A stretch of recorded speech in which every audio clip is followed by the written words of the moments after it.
Supply chain logistics in terms of warehouse and facility security plays an integral part of the distribution network in every industry sector. As per a research study in 2017, the size of the logistics sector in India is estimated to be $260 billion. As per one study in Delhi NCR, Mumbai, Pune, Bengaluru, Chennai, Hyderabad, Kolkata and Ahmedabad, combined supply of organized Grade A and Grade B warehousing space of around 97 million square feet was available in 2015. This was expected to increase to 116 million square feet by the end of 2016. The Indian market for warehouse automation is projected to grow at a compounded annual growth rate of 10 to 12% during 2015 to 2020 and is expected to reach $3.49 billion by 2020. Warehouses are prone to criminal activities such as pilferage, robbery, unauthorized access, while on the more intensive side, also vulnerable to militant attacks in interior regions in India.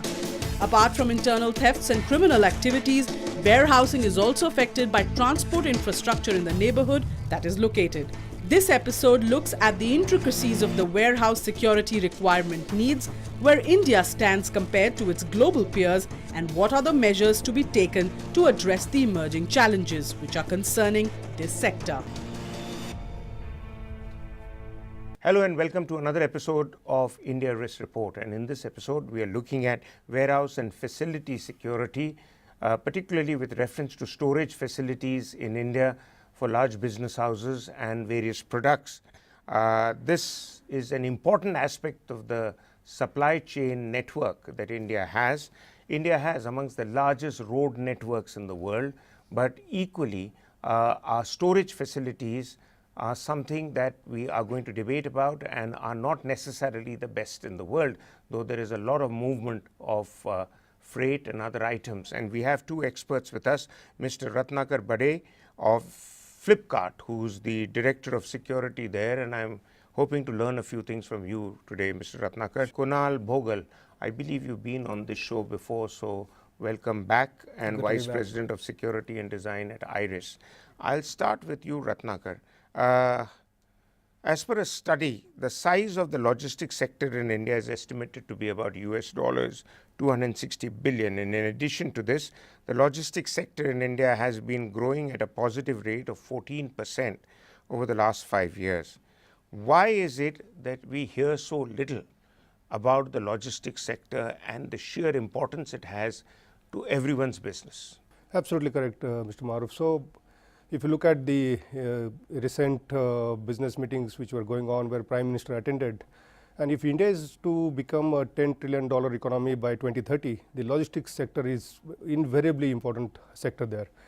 Why it is being heard less? It's an intrigue to me as well, because it is one of the biggest employer in the country as of now. But primarily, most of the employment or coming is in the unorganized kind of sectors.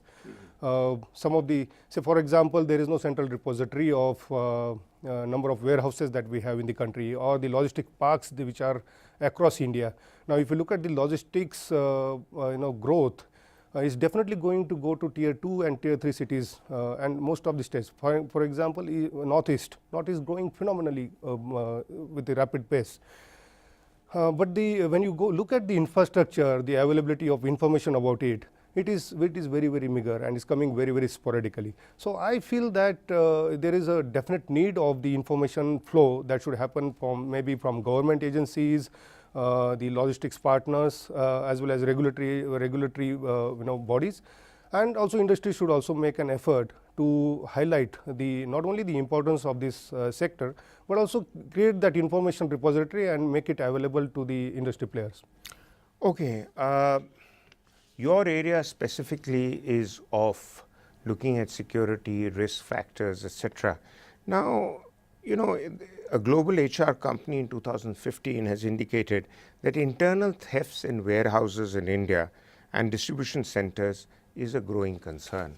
I mean, all sorts of figures have been given, but basically it says that thefts could take place both at transit points and at storage points. That's correct. Why is that so, that a point Ratnakar brought out, that it is not always the organized sector that's working in this space. So obviously, when somebody is part of the unorganized sector, his loyalty to you or to the products would be limited. So how is it that you would recommend that companies look at this area with greater seriousness? How do you incentivize people to be honest, if I may put it that way? So let me put it this way. See, there has been a Warehouse Development Regulation Act which was drafted in 2007.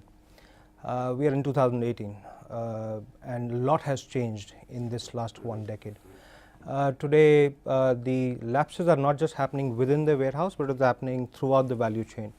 And though there has been numbers floating, for both organized as well as unorganized sectors, criminal cartels moving around and directly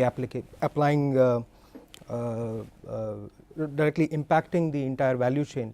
But how do you incentivize this? First and foremost, you have to regulate the entry of people within your circuit, within your organization, and there has to be very strict norms to get people on board, and also to do the work, to carry out the work around. There have been, me and Ratnakar have spoken on multiple instances wherein I think the background checks which are needed for people who are working within the sector, those have to be pretty much in full gear. And of course, last but not the least are the security measures that you put in to make sure that all the activity is monitored. There's an interesting dimension to it. Investigations have shown that bulk of these thefts are not happening because of casual labor. They're current and past employees, people who know their way around these warehouses. And in that case, the background checks would have taken place. So how do you overcome this problem of monitoring past employees who would then be a threat to your business?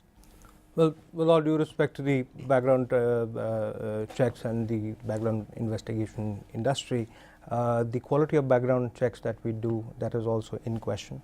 Though there are individuals who have worked in such industries, similar industries, or with competition in the past, very important to see not just what has been their individual background, but what has been their performance. How have they been viewed by their employers? Have they been caught in any kind of rackets or any kind of incidents? So I think that information is very much required, and it is directly proportional to how much are you willing to pay for the quality of these investigations. Okay, moving back to more specific to the supply chain, we have the second largest network of roads around the world, 5.4 million kilometers. But at the same time, the poor road conditions slows down the movement of goods. Also, there is a problem about too many delays at entry-exit points.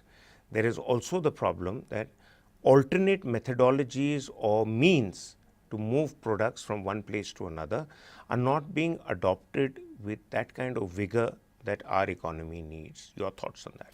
Absolutely correct. So, integrated transportation network or the infrastructure, that is essentially very important for development of the logistics sector anywhere in the world, and that's where we see that in Western world or in the US, why the logistics is growing phenomenally. 5.4 million road network, but how much of that is national highways? Not even 10%. And if you look at the traffic which is going through, or the loads which are going through national highway, they are totally, they are phenomenally high if you look at it.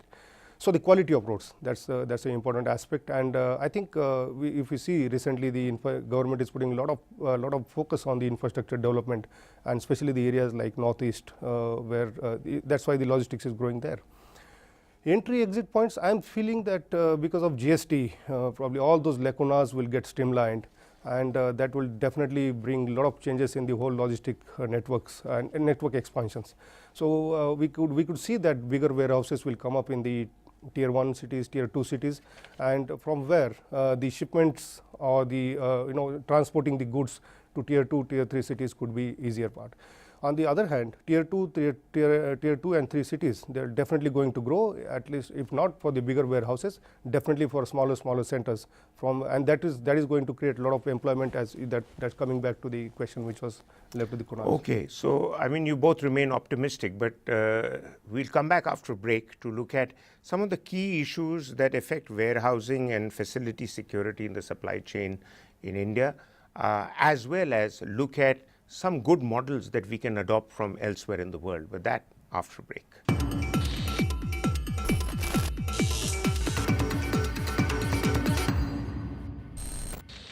Welcome back. We are continuing to look at warehousing and the supply chain, logistics and the facilities and their security, and what more can be done to make India a more efficient economy through this whole process, which is a very large part of the Indian economy. And we have our two guests still with us. Kunal, this question specifically designed for you. What would you suggest should be the revisions in the existing SOPs for warehouse security that addresses shortcomings in the physical and the digital threats, particularly in the light of the fact that more and more e-commerce business is taking off and more people are probably adopting the e-way of doing business, wherein